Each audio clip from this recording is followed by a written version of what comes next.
Hello, everyone, and welcome to this exciting journey into the world of mechanical engineering.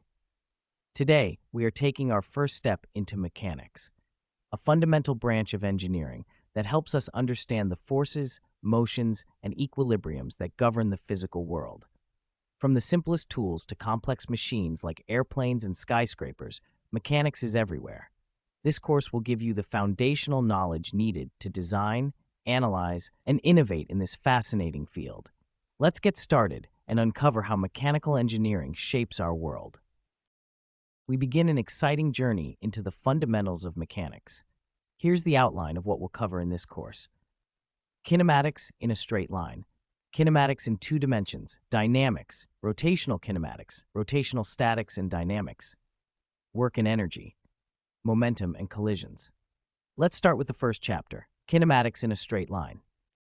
Now we dive into kinematics, the study of motion itself. In this chapter, we'll explore how objects move, focusing first on motion in a straight line. Let's break it down together. By the end of this unit, you'll have mastered the core concepts of one-dimensional kinematics. You'll learn to compare distance and displacement, understand vectors versus scalars, and distinguish between instantaneous and average quantities. You'll also solve motion problems, analyze the effects of gravity, calculate free-fall motion, and interpret displacement and velocity graphs. Let's dive in and explore these concepts together. Let's begin by understanding vectors. A vector is any quantity that has both magnitude and direction. Think of a car moving at 100 kilometers per hour toward the north. This combination of speed and direction makes it a vector. Now let's talk about scalars. Unlike vectors, scalars are simpler. They have only magnitude with no direction involved. For example, the temperature today might be 20 degrees Celsius, or your height might be 1.75 meters. These are scalar quantities.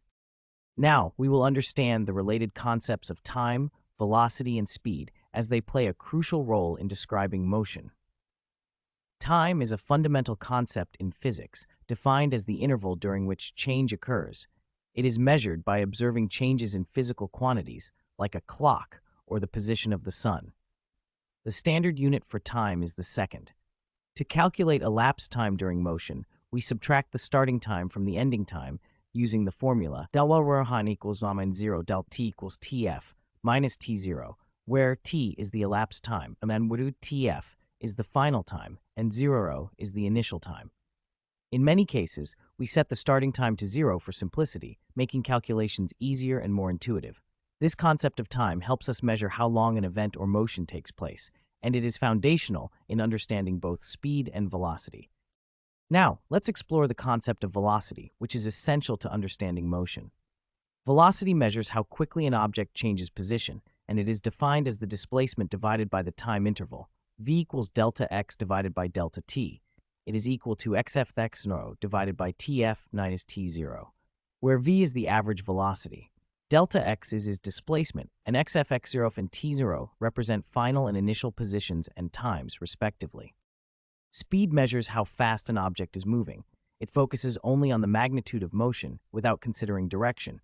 For example, if a car travels 60 kilometers in 1 hour, its speed is 60 kilometers per hour. It is always a positive quantity and is calculated as speed, distance traveled, time taken. Difference between speed and velocity. While speed is a scalar, only magnitude, velocity is a vector, meaning it includes both magnitude and direction. This distinction is essential when describing motion more precisely.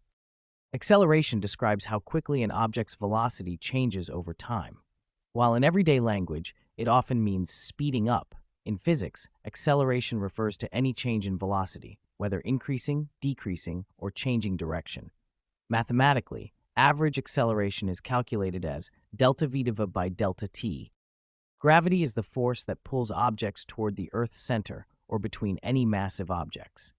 In the absence of air resistance, all objects experience the same acceleration due to gravity, which is approximately 9.8 meters per second squared.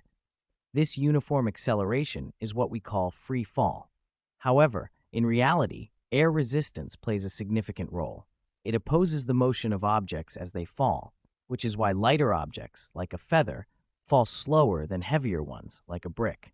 But if we remove air resistance, for example, in a vacuum, both the feather and the brick would fall at the same rate. This demonstrates how gravity acts equally on all objects in free-fall conditions. In this chapter, we will calculate kinematic quantities for free fall. The acceleration due to gravity is approximately minus 9.8 meters per second squared.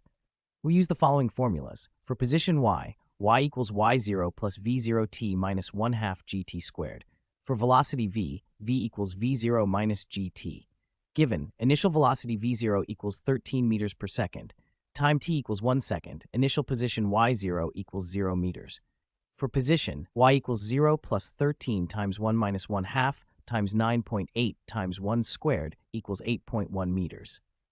For velocity, v equals 13 minus 9.8 times 1 equals 3.2 meters per second. After 1 second, the object is at 8.1 meters with a velocity of 3.2 meters per second. Now, let's quickly revisit the foundational importance of problem solving in physics and how analytical thinking extends beyond the classroom. Problem solving is a key skill in physics. It's about applying principles, not memorizing facts, and using equations to tackle real situations. Start by identifying the physical principles involved. Drawing a simple sketch can help. List what you know and what you need to find. Then, select equations that connect the knowns and unknowns, solving step by step while keeping units in check. Finally, always check if your answer makes sense. Does it align with the problem? If something seems unreasonable, rethink your assumptions. Remember, problem solving grows with practice, so keep honing your skills to apply physics both in and out of the classroom. Let's explore a practical example of a delivery driver's journey, which involves calculating average speed, average velocity, and understanding the motion over a round trip. The problem: a delivery driver travels from the depot to their first delivery location. The odometer reading increased by 15.0 kilometers, and the trip took 20.0 minutes. The straight-line displacement to the delivery location is 13.2 kilometers at an angle of 30.0 dips north of west. Later, the driver returns to the depot by the same path, completing the round trip in 8.0 hours. The questions are: what was the average speed for the one-way trip?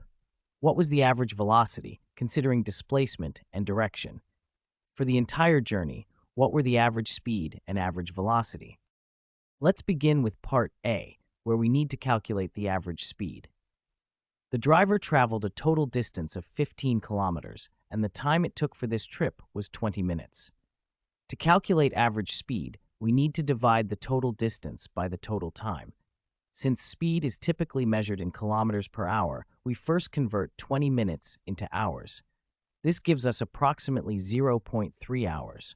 Now, to find the average speed, we divide 15 kilometers by 0.3 hours. This gives us an average speed equals 15 kilometers divided by 0.3 hours equals 45 kilometers per hour. So the driver maintained a respectable speed of 45 kilometers per hour during this part of the journey.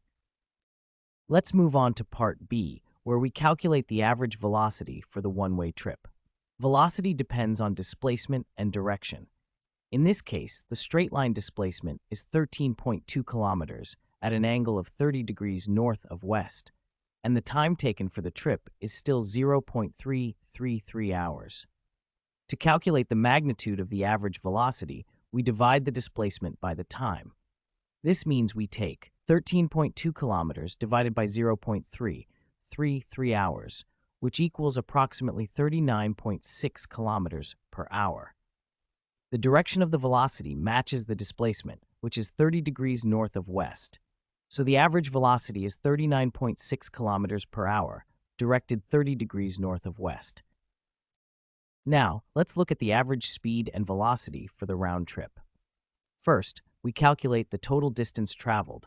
Since the driver went 15 kilometers each way, the total distance is 15 kilometers multiplied by 2, which equals 30 kilometers.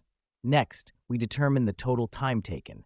The entire journey, including the return trip, took 8 hours. To calculate the average speed, we divide the total distance by the total time. This means 30 kilometers divided by 8 hours, which equals 3.75 kilometers per hour.